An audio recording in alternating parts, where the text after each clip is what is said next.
And then we show them and say, no, it's not true. You're getting completely wrong. People sending you emails, it's not true. It's 60% positive. Did you know that?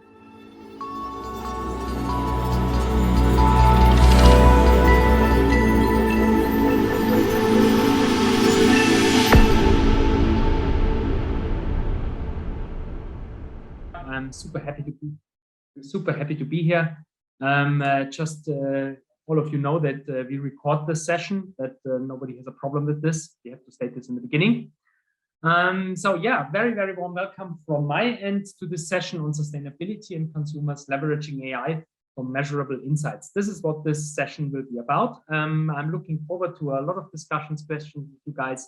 And this will be not a monologue, don't worry. I have a lot to show and I'm looking forward to your questions. So, but before that, let me just show you a little bit who the guy is talking to you. My name is Korbinian. As said before, I'm a family father and most of the time I'm a marketing guy. I worked more than 4 years for Gore-Tex. Most of you guys know that. The weather is in Munich at least pretty decent for Gore-Tex clothing. You would need a jacket today. It's raining. I'm in love with data ever since, and I did my PhD in linguistics using AI back in the day when the whole concept of entity weighting and stuff were not too familiar with everybody. So that changed quite a bit since I did my PhD. And I did not do my PhD in Harvard. I have to correct here. I did it in Freiburg in Germany, but I was a visiting scholar. It was a fantastic time back in the day. And so since more than 4 years, I'm independent with my startup called Insaas.ai. We are here in Munich, remote first company with different members of the team sitting in London, sitting in Paris, sitting in Romania. In the meantime, 10 guys. We have quite some customers. And this is what I'm going to show you today. A special product that we are featuring since last year. It's called Insaas Space. It's our approach to a SaaS product, just focusing on NLP. Yeah, so let me talk before we begin to really think about environmental issues and data and artificial intelligence. You might ask yourself, okay, what is the guy talking about and how is this company working? So as this is a data meetup, I brought some technology for you. And let's do it like this. If you have any questions, please raise the hand or use the chat. I think Afi will have a look at it and will interrupt me also with the questions. So please do not hesitate and just send her a chat that I know what your question is about. So talking a little bit in the beginning what we are doing and how we are doing it. I love to start why we are doing it. We want to offer a data-driven market research to power personalized products. And you might ask yourself, okay, where's this coming from? So as said before, I was working for a company called W.L. Gore, and we did a lot of end consumer products as a B2B company. So we did not ship to the end consumers directly, but most of our products went into corporate production for Adidas or North Face or other companies, brands that you know. And my question was, okay, fair enough. How do we really start the process of creating a product like a glove, right? Gloves very useful today in the winter weather. And I was amazed that the whole production, super elaborate with a lot of technology, was basically founded and grounded on people's ideas. So they were not really data driven. And people start to sketch products, they have ideas, they follow the ideas, but there's no data behind it. And the only idea that you have on how to design a glove or a jacket or anything else is just market research, meaning you ask a few guys, do a lot of panel work, but it's not really data driven. And I thought this cannot be, right? So today we are living in a data driven world and the data driven economy is all around us. And we do not use data to produce products, right? So we just have a best guess on how products really perform in the markets. That cannot be, I thought. And so we need a kind of a thing, a software that is able to collect a lot of different texts from different channels to understand how customers really talk, to adjust our glove, our rain jacket, our whatever. So that's what I did back in the day then. I started to create kind of a POC together with 5 guys that I hired from outside Gore. And we had a lot of fun. Half a year it took, and we had the first product ready to support our product development guys. especially for the glove sector. And that was pretty successful. And I thought, okay, if this is already successful with, let's say, very humble means, what could we do if it would be a real product, right? We could really change the industry from, I would say, inside-out product production to outside-in product production based on data. And that's exactly what we do. So let's go a little bit deeper into that. So I think if you look at customer behavior today, most of you will know that we have tools like Google Analytics at hand. We have more complex approaches like attribution modeling at hand to understand customer behavior. But the problem is customer behavior is still a black box. And I would say because of it. It's not with the data, but because of the data, because we have so much data. And from different channels, we cannot merge the data. We cannot really understand. We cannot really evaluate. We have to take for granted how the data is presented to us, if it comes from Adobe or from any other source or from Salesforce or from emails. That's basically such a lot of data that we cannot really work with it. We cannot really analyze it. And we still have no idea how customer preference is really built up for certain single products, for categories in regard to competition. Those are the normal questions we can simply not answer. So still we need the classical market research to overcome the black box. And the black box, again, in my view, is partially also created because we have such a lot of data, especially unstructured data. All of you know when it comes to text, yeah, it's pretty hard to summarize this. And yes, there are approaches, all of you know, if it is IBM or Microsoft Azure. In the meantime, NLP APIs are offered for many companies, so that's not something new or innovative. The problem is just the performance. So if I ask many guys, would you really use something like Microsoft Azure or IBM, they are most of the time hesitant to say, yeah. If I look at the performance, maybe not. Yeah, the performance is not good. So that's a huge problem, right? On the one hand side, we have a lot of data and we all feel that the data is super useful. On the other hand side, we cannot really run it. So that's the problem. And here we at Insaas thought about that. How can we solve that? Yeah, we will not reinvent artificial intelligence and NLP, of course not. So where we focus ourselves, our company is on the data science pipeline. So not so much on the classifiers themselves, but how do you arrange a working data science pipeline with a very high degree of automation? That's what we do. And we call it unique artificial intelligence because we train the specific context. So we do not offer a generic set of NLP analysis for documents, for instance, but we train every time for every customer in every industry a new context.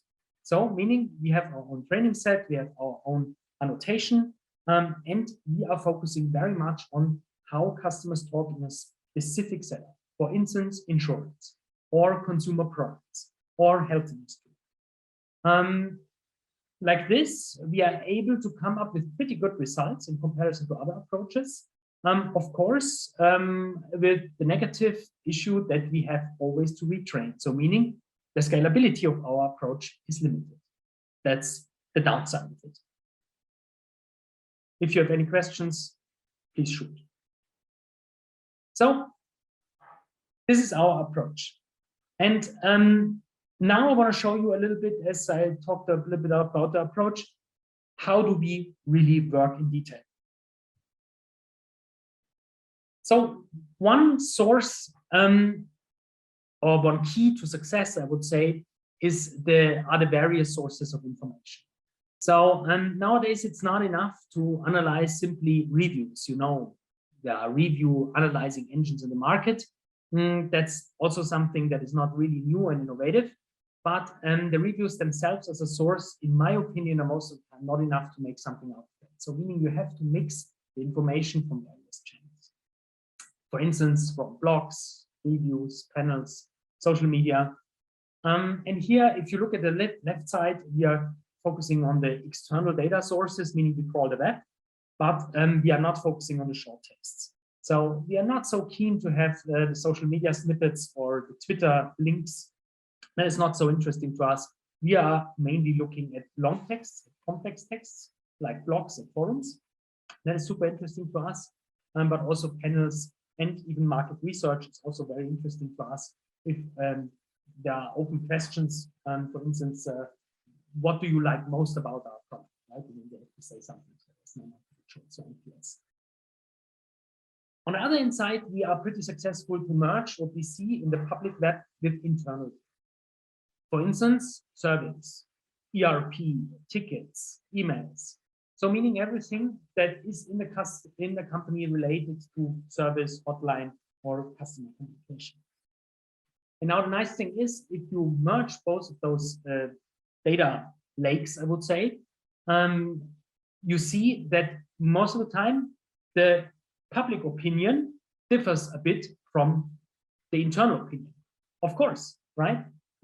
That's pretty clear, because somebody complaining using the service hotline, writing an email, definitely is in a different mood than somebody writing a review.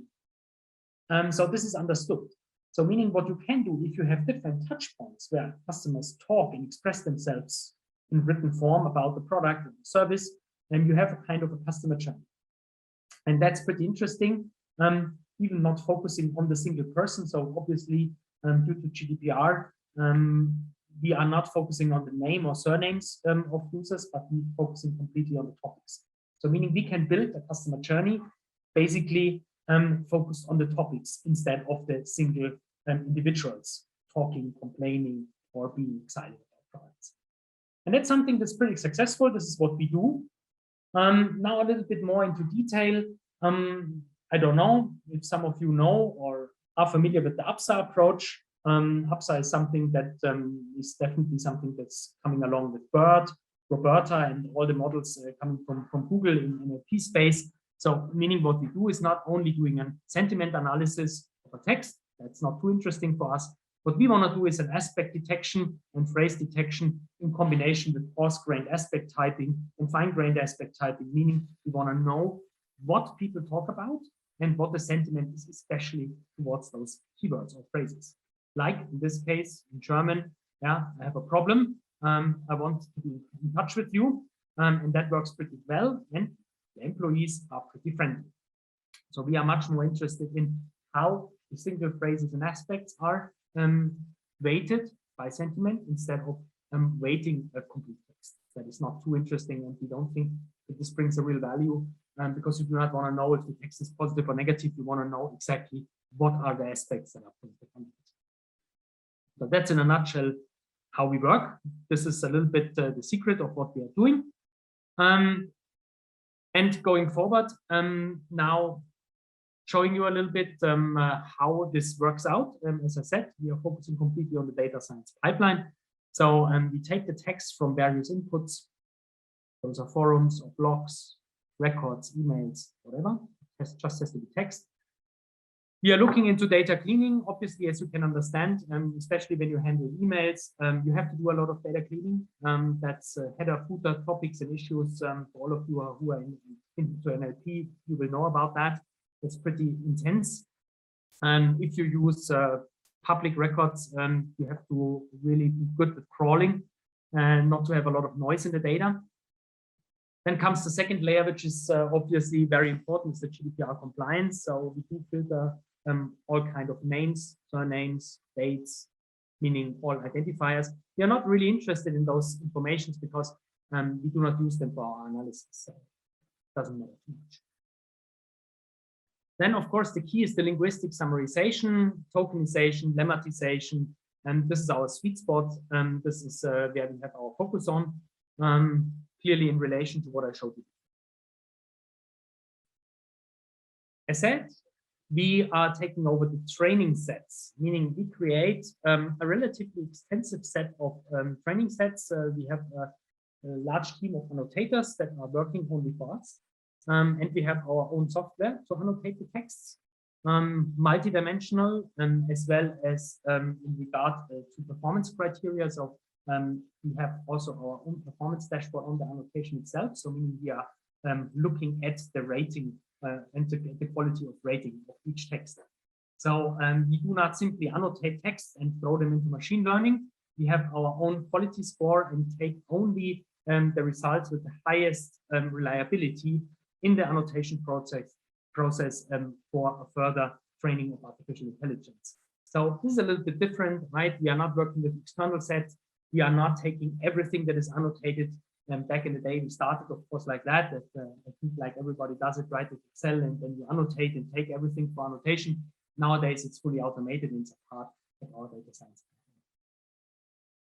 In the end, obviously, we are using machine learning algorithms to detect the right or to realize the Aksa approach that I showed you before. And the result of that, all of that in the first round is an ontology. Our focus are specific ontologies for certain topics, like, as I'll show you in a bit, the insurance topic, or of course the end consumer products. And why we do that, again, like this, if having an ontology, you understand very well how consumers talk about stuff, how certain consumer groups talk about stuff, and if there are any trends or areas that you maybe did not recognize before. So that's something that is possible with the ontology. We are using graph databases like Gephi. I will show you in a minute how that looks. So here you can see from the beginning to the end, the result is a dashboard. Not all the time. I would prefer to be a complete headless service, but this is in the moment a little bit problematic because most of our customers today do not really have the possibility to work API only. So we have to compromise here and still offer a dashboard, which I would like prefer not to deliver, but that's how it is. So even for today's purpose, I have to show you something, right? It would not be enough to show just the API with you. So of course, I have to have a dashboard, and here we help ourselves with Google Data Studio. But more and more customers, also have to say, are working in the meantime API first. So some of our customers are already in the state that they that we can send the complete classified data only via API. Maybe just a little bit of a no questions so far. Okay, good. You just let me know.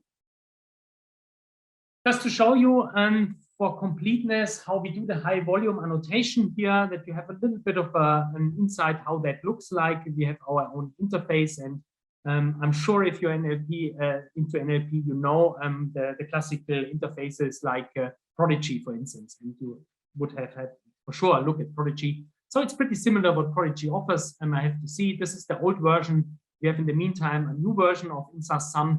And the nice thing is not what I'm showing you here. This is pretty clear and understandable. The nice thing is the inter-rater correlation, meaning our dashboard, our performance dashboard, where we can show the quality analytics of what the raters did. And also what is very important for us, the rater deviation, so understanding where raters do not agree. Because that's very interesting, right? So if you, and this is our opinion, if you do not invest a lot in the solid foundation of training of machine learning, you will never understand why certain effects are seen later on. So that's super important to understand how is the performance of rating in the beginning. And why are certain texts so hard to understand? Because, again, my 2 cents, if the human being doesn't understand, cannot rate it correctly, how can the machine come up with a good result? That's basically impossible, right? So still machine learning is a slave of human ingenuity, and therefore we have to teach it correctly. And if we ourselves have a bias in understanding texts, the results cannot be accurate. That's at least what we see. Very, very simple and basic assumption, but that's how it is. And the thing is that's super interesting also for us to see that many times when we think things are pretty easy to understand, right, and pretty straightforward, it's not the case, right? Let 2 human beings rate the same text, and if it's just about headphones or white goods or insurances, be assured that 50% of the text the human beings deviate, because different age, different gender, different context, different mood. So the whole annotation topic is not as easy as it seems. But it's, for me, a major part of the success. Yeah, and then in the end, just showing you one example of how such ontologies could look like. This is a little bit our unique selling proposition. As said before, this is how we work in detail. And we also published an article together with LMU München about this. So This is the link down below. If you're interested, please connect with me via LinkedIn. I'm super happy to share the link with you. No worries. It's not a public link. This is why I'm saying it. But I'm happy to share the paper with you if you're interested. But you do not have to buy it. That's all. But what you can see here is, and why we arrange it like this. This is a case from our health cases. Here we did an analysis of colon cancer. And here you see especially how consumers, patients talk about the topic of colon cancer. This is below the blue one. Yeah, thank you. What should that tell me? I don't know. And in the meantime, the expert language in the middle. So this is how doctors talk about it. And up there is the synonym language. So obviously what we do also in regard to our data science pipeline is we upload the whole ontology, the synonyms and antonyms from various databases. So we need to blow up the context. I think that's nice. Okay, do we have any questions? No.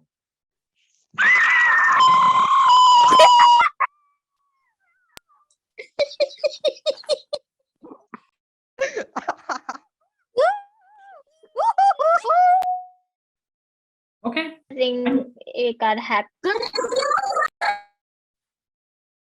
you just mute yourself, please?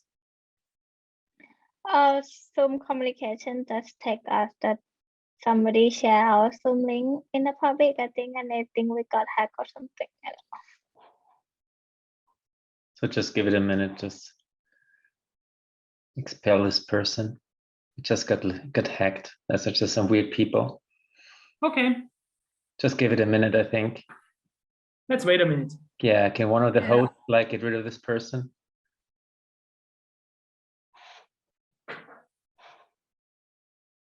I'm very sorry. Should we join again or? Oh my God. Does this all make sense to you, more or less?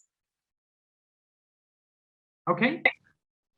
Could you maybe just elaborate a little bit on the general model you use? So I understood that, let's say, the embeddings, they come out of a bird and Roberta, but and afterwards, is this like simple classification layers, or how do you come then from the embeddings to, let's say, such kind of annotations or clustering that you show here?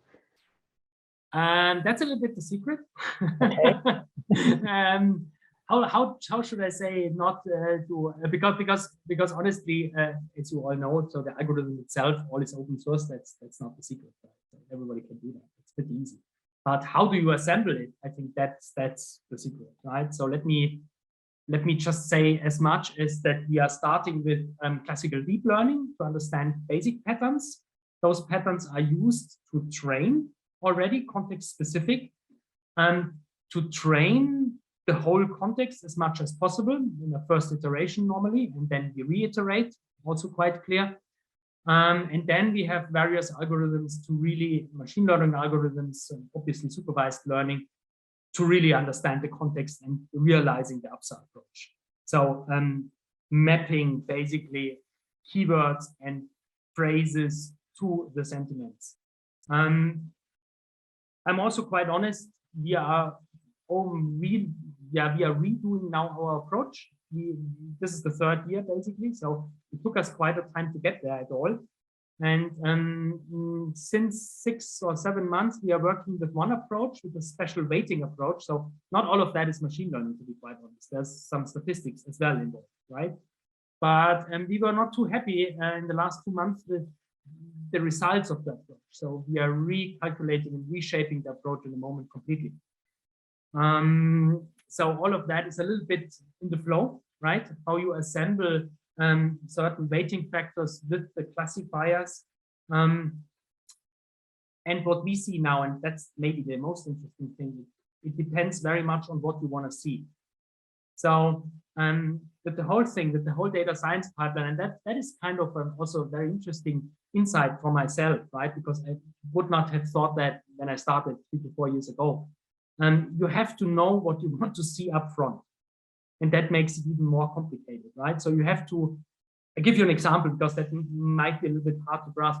So for instance, if you are a producer, right, for headphones, taking it up, yeah, you might want to see more how negative features perform versus positive features. While you are in insurance, you want to see trends, right? You want to see what people are talking about in their resources. Completely different. Does it make sense to you? Yeah, I think I got it. Thanks a lot. Good. If you can always reach out to me and explain more in detail. Okay. So far so good. Okay. Let's go to the core of it. Sustainability and consumers. This is why you are here. Sorry, this took a little bit longer, but I think as this is a data meetup, it could be interesting. So now let's have a look at how consumers think and feel about ESG. And now it's more interactive because I have a question for you. I want to know from you, from the group, is ESG gaining in importance in the last 8 to 10 years? What do you think? Overall trend. More important or less important? Think about yourself. Do I hear some voices? Definitely more important. So more important? More important, okay. Anybody who says no? Okay, everybody agrees it's getting more and more important. Maybe a more interesting question for you now. Does price drive the perception of sustainability? What do you think? Is price correlated to sustainability? Yes or no? Price is a driver of sustainability, yes or no? What do you think? You mean the price of a product or service? If this is then let's say in this case a product. Let's say products. Again, Korbinian, can you just pose the question again, like in one sentence? Yeah, absolutely. I'm happy to answer it. Does the price of a product impact the perception of sustainability? Yes. Absolutely. Yes. Absolutely. Everybody says yes. Yes, would make sense. Like it's a very good one. It's like when you buy a more expensive car, you expect more higher quality. Same when you buy a more expensive car, you expect it to be more sustainable. Absolutely. Okay, so everybody again says yes. Okay, let's see this. Last one. Is sustainability influenced by brands? So is it a difference if you talk about Allianz and Apple when it comes to sustainability, or doesn't it matter at all? What do you say?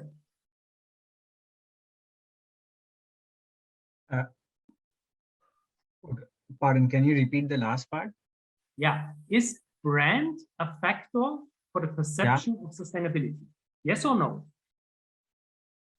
As a perception, yes. Okay, as a it standard, influences the perception. Yeah. Okay. Christian also says yeah, thumbs up.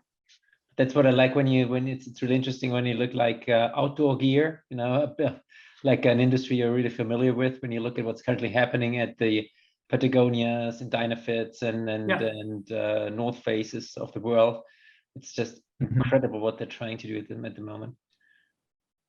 So, like they try to do it, so I assume that there's a vested interest, or there's some reason for that.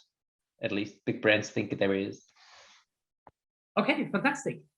That's really interesting. So we have 3 times yes. So let's see how this plays out. Because I myself, of course, had some ideas before we started the analysis. And now let's dive into the analysis itself, and I'll show you. First of all, I want to show you 2 results. First is insurance. For the service area, so we crawled data for 27 insurances in the DACH area. Now pretty fresh for January 2022. Again, around 280,000 texts for the last 10 years. Around 750,000 data points.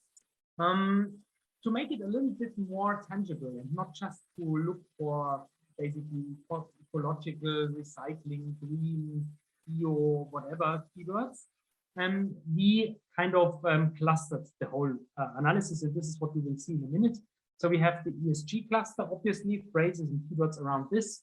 Then we have, for insurances, the benefit cluster. How beneficial is the insurance, the availability of service, friendliness, guidance and consulting, and service itself. So to have a little bit of a structure. For most of our projects, this is our way to do it. So we are not basically going all over the place with our analysis. We have a kind of a pre-clustering, and then we allocate certain phrases and keywords to those clusters. So just for your interest, this is the setup of this analysis. And the second one, consumer products. We crawl data for 11 categories, also DACH only. 93,000 product reviews for at least 761 products. And here again, we have similar clusterings. We have the ESG, meaning sustainability in this case, usability, features, perception, and price and service. So just that you know how we did it and what's behind that. And now let's jump out of this and let's go straight in that, because you want to see now how it really looks like. And let's do this. Let's see how ESG is performing for insurances first. As said, this is a Google Data Studio dashboard. This is our this is how we visualize our results in the moment if we are not working with APIs.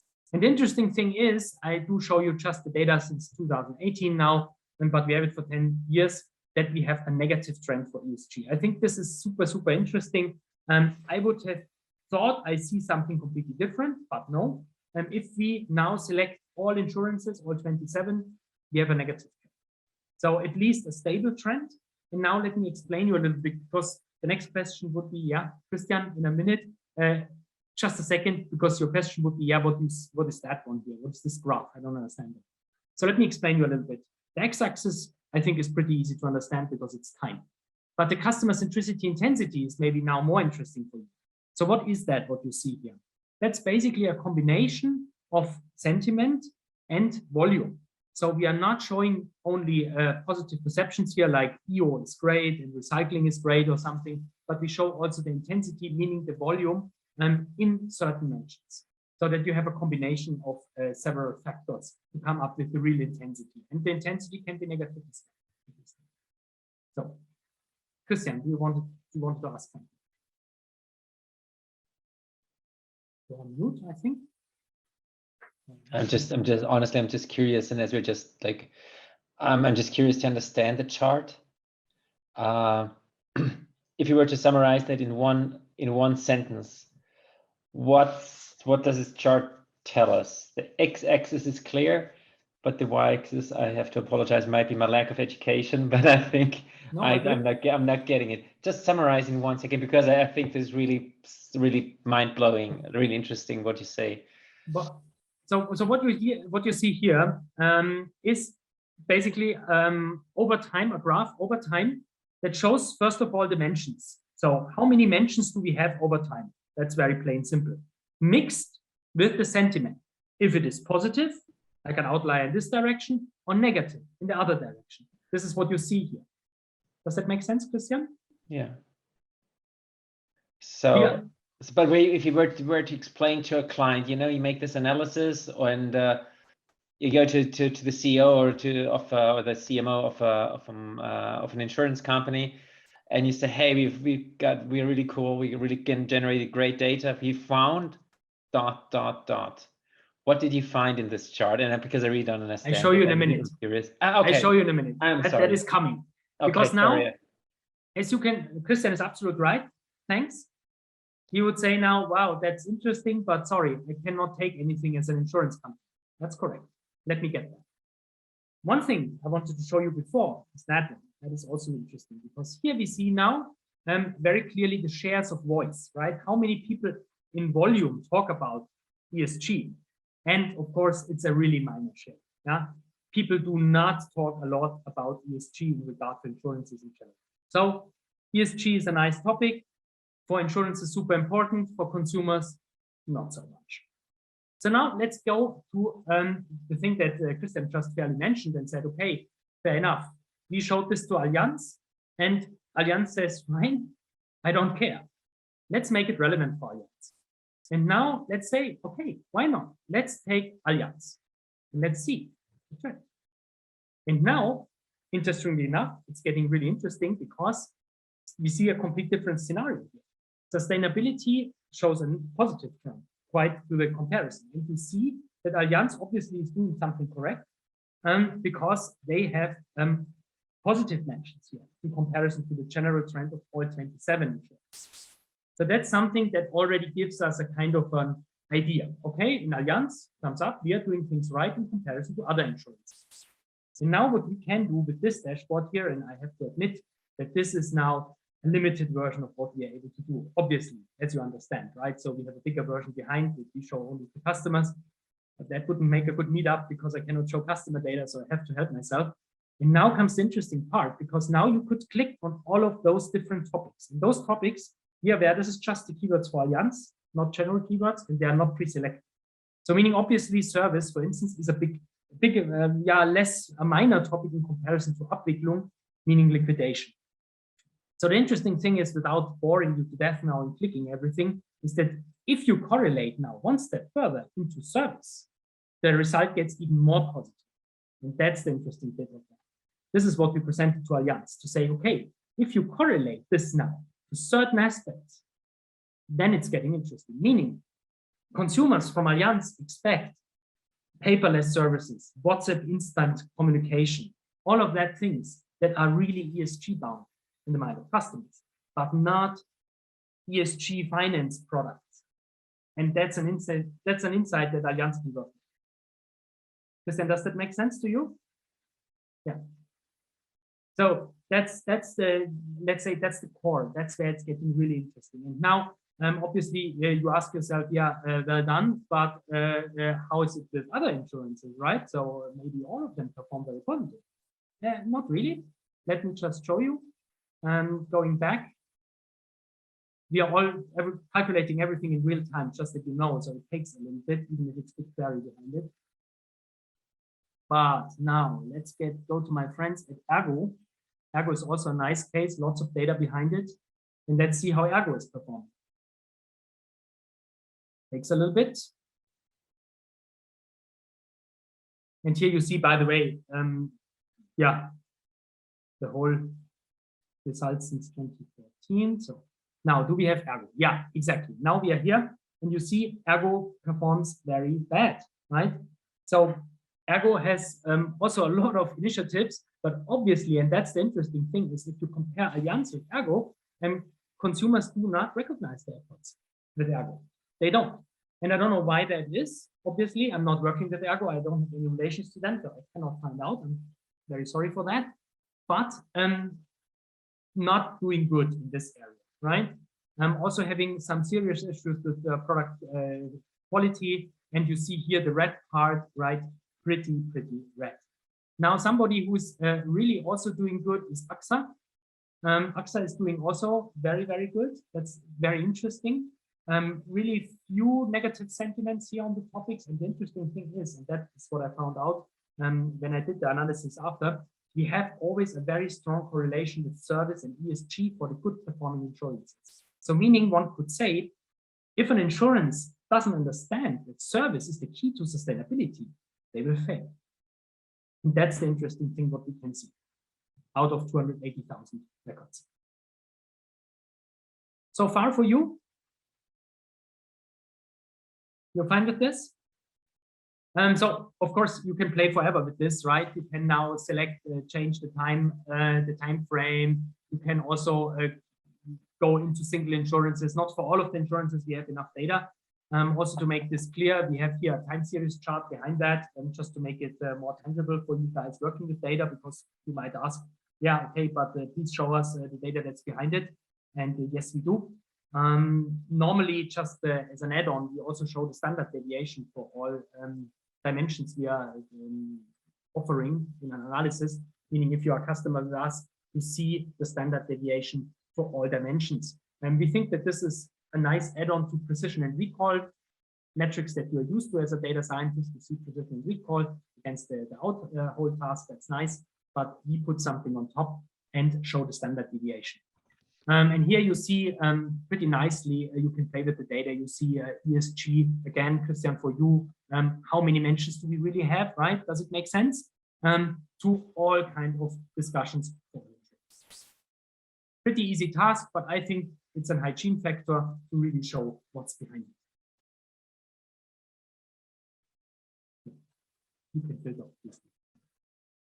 So far, so we can say for the first questions, you remember I asked the question, is ESG really gaining in importance? We could say, yes, it does, but also, no, it does not. So it's not a clear result here in this case. And now comes the really interesting thing. You all said price, right, is a driver of sustainability. And yes, I agree with you, and I show you now the second dashboard. Let me just switch. This is a dashboard that we show generated for consumer products. I showed you before. We have here a lot of different categories, very, very interesting. And the nice thing is what we always do is we have a price filter in here. So we are always looking, and that's also for the meetup sake, maybe a really interesting idea for you, all of you working with NLP. I spent now 4 years building an NLP project and a product. And my insight is that if you really want to create a valuable NLP product, you have to use structured data as well. So when I started this whole text analysis, unstructured data analysis exercise, I always thought, yeah, that is enough, basically. This is something that the customer would use. But believe me, after having a lot of customer projects, I can only recommend use some structured data to really generate insights, like a price filter, like revenue, like market share, anything that is really tangible for somebody in the management, but also in the mid-management. Super, super important, because in a second, you are generating real insights. And this is something that I did not know when I started, quite honestly. We did just text analysis, and then we came to the conclusion that does not make sense. Most of the cases, you need the structured data that somebody can, in his brain, correlate company, revenue, profit to what customers say. And then it makes sense. That's something that I can share with you. And here you see now, let's do the interesting analysis. So let's put the price filter here on, let's say, around 150 euro or 125 euro, and let's see how sustainability is, right? And then what I can show you, obviously, is the interesting thing is that if you are with running shoes, you see sustainability changes to the positive. Now, for the sake of reason, how many product reviews do we have behind that? Very important data points, yeah. 24 products, close to 200 reviews. I have to be honest, our machine works good until 20 reviews. So if you have 20 single texts and you have per text around 10 data points, our machine is working fine. If it's going below 20 texts, the results are pretty shady. So one should not look at that. Yeah, I have to, for the completeness of the reasoning, I have to be honest here. But nice thing is what we see here. And nevertheless, let's switch to a different category here now for our outdoor friends. Yeah, Rasenmäher. And again, interesting here. Yeah, different performance. Yeah, we have the higher price segment, and now let's go for a little bit of higher pricing because maybe that was too cheap. And what you can see here, if you go to 250 euro, it takes a little bit of a time. Yeah, you see it's turning positive. That's really, really interesting.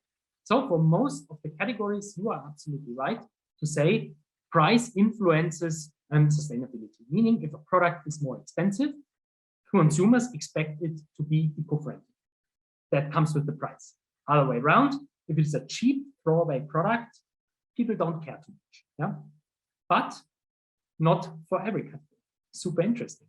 As I'm also an outdoor fan, right? I wanted to have a look into the whole outdoor category. And running shoes perform pretty much like everything else. Yeah, that's very interesting. But the outdoor category, no. Outdoor category is completely different. So, and that's, I have not a really good explanation why that is. But if you go to outdoor clothing, especially clothing, people do not care too much about sustainability.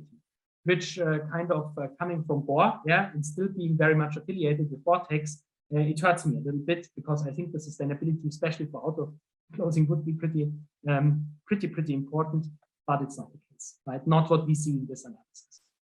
you can argue, of course, let's do a bigger analysis, right? Maybe you just picked the wrong texts, but nevertheless, yeah, this is what we can see. We have, yeah, for more than 3,000 texts and 76 products, which is not a lot, but still we have a negative sentiment on sustainability. Very interesting, because this is not typical. This is an outlier. Very interesting for me as well is my friends from the do-it-yourself, the Baumarktprodukte, very similar trend. Also here, we do see quite a different performance. Here we start with 90 cents. I don't know what that is, especially. So if we go now back to the cheaper products, you see that definitely is a different performance here. Very interesting. Yeah? Sustainability is influenced in a very different way, right? So the cheap products are here, should be sustainable. So could be a very interesting insight for sellers like TUM or whatever kind of do-it-yourself Home Depots, to really look that even the cheap products do have the eco label, because obviously it could make a difference. Yeah. So this is what I can shed some light on the pricing. So again, here you see you are right in the overall assumption. Yes, price is a driver of sustainability, but be careful.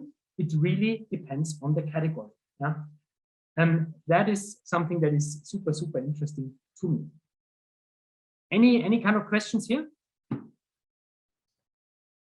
Christian, you are smiling, I hope for good reasons.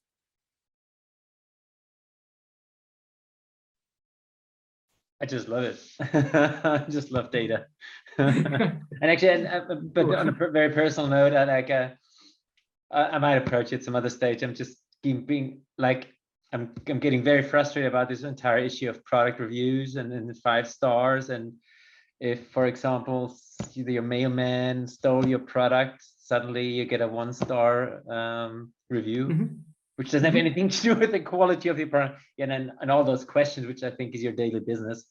Somehow, and this is why I'm smiling, and I just enjoy your approach to somehow giving it like some meaning to it, and also for decision maker, as we all just at the start of generating data. You know, when you see what's going to be happening. Okay, personal comment. I used to work for Amazon 20 years ago, in 2002. So there were times when there were just books and CDs in one big warehouse somewhere in Bad Hersfeld. And at that time already, we were using terabytes of data, like on an operational level. Like we as operational managers had the opportunity to generate our own research, the stuff that you're now doing, and which is brand new for most brands. So, and to really appreciate that those analyses and this accessibility of data is just getting in our way, or it's just approaching like regular managers' daily work, and we're just part of this. Shruti, sorry. Yeah, I have a quick question. Can you just quickly click on the select categories? I just want to see what kind of categories are there. Do it yourself. Okay, so they are mostly specifically product based. Will there be more categories like industry based, or let's say, for example, the semiconductor industry? Very interesting one. Yeah, we will do this. This is something that's coming up. So I show you 2 different approaches, right? So this approach here is product based and category based, right? For the semiconductors, we have the trend radar itself. So this is more like in this area, right? So we have this approach here, definitely based on the brands itself, on the manufacturer, on the industry, and the other one on the consumer product. So we can do basically both. I see, because recently I graduated and my thesis was all about analyzing the evolution of business model of a semiconductor firm, Aksa's Instruments, and one of my conclusion in my thesis was about that sustainability is an important factor in the semiconductor industry, and so I want just super interesting. Curious to know how can we see. We will do definitely. So we are planning to extend what I'm showing you here will be extended. So this is just those are the 2 first approaches on this Insaas-based product.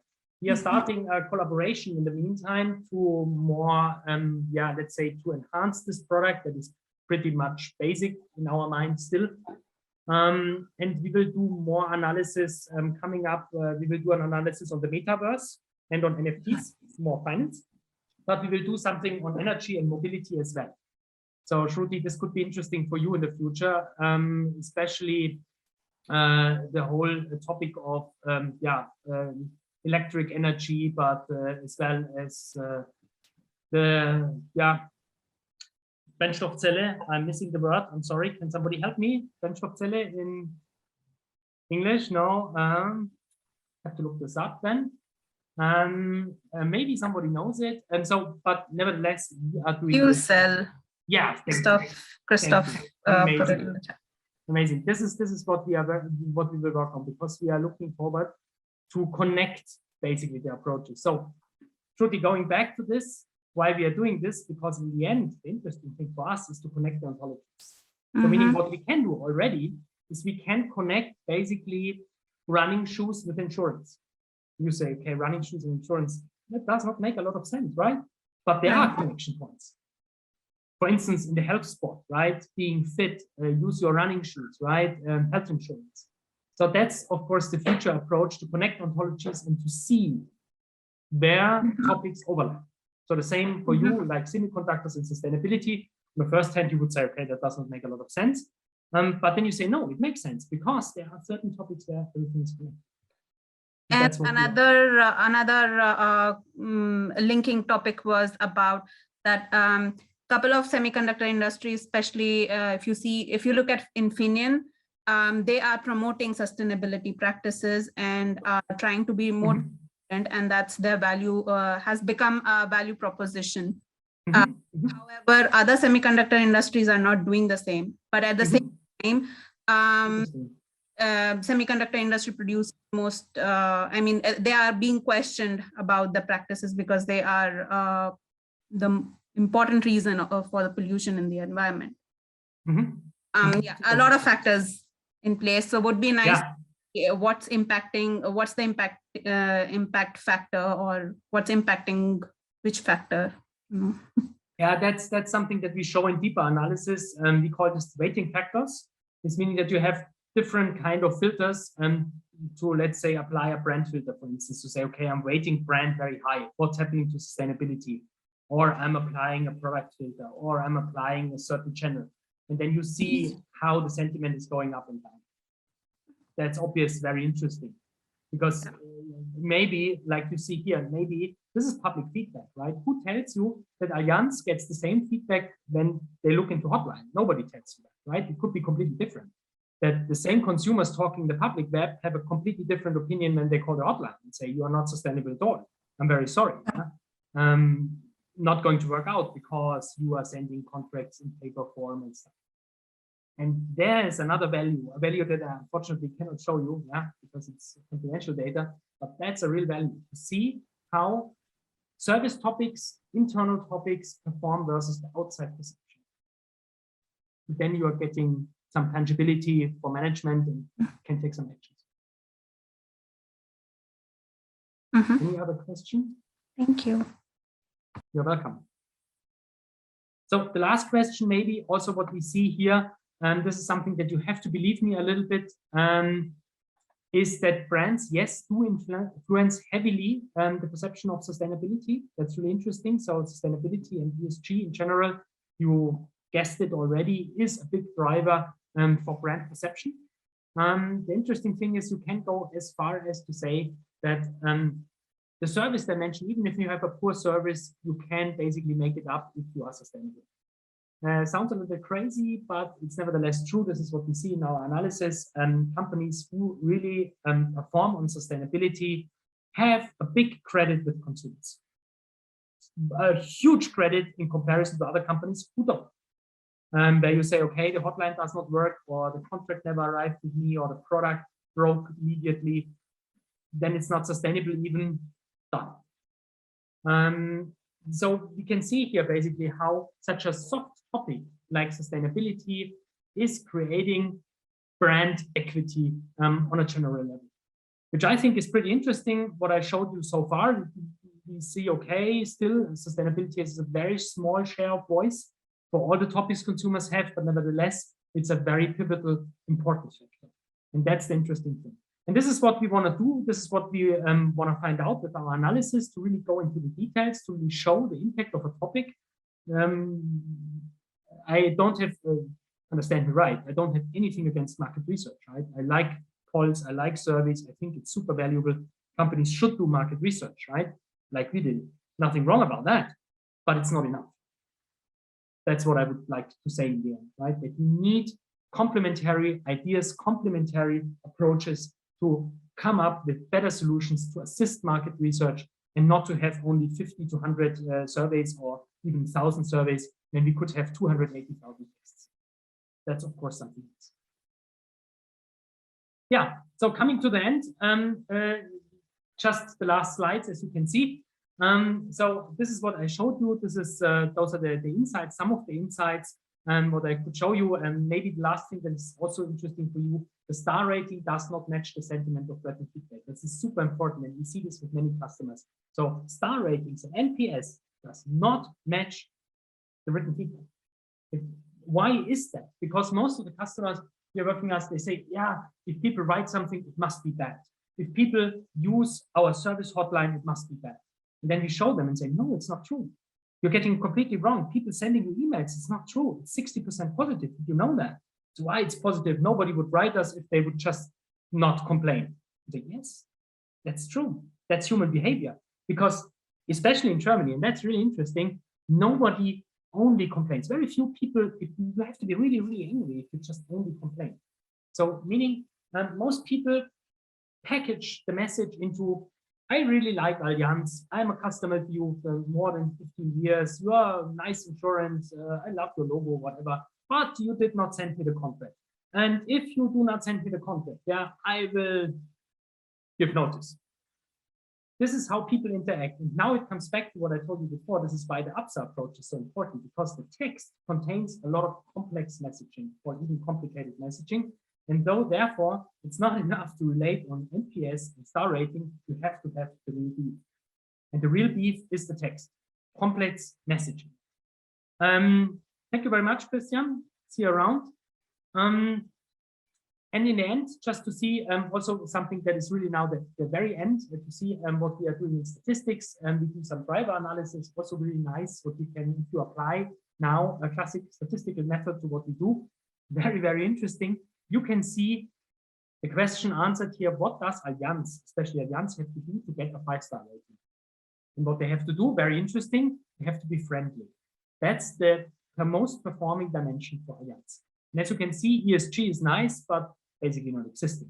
If you compare this to the average of the industry, it looks a little bit different. Yes, friendliness is a performing factor for insurances overall, for all 27, but not like for Allianz.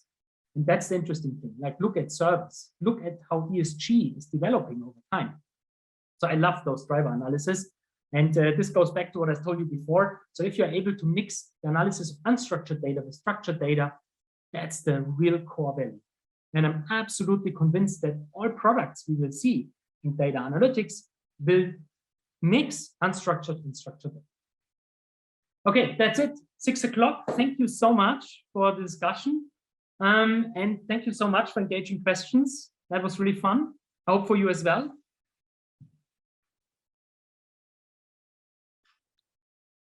Thank you so much.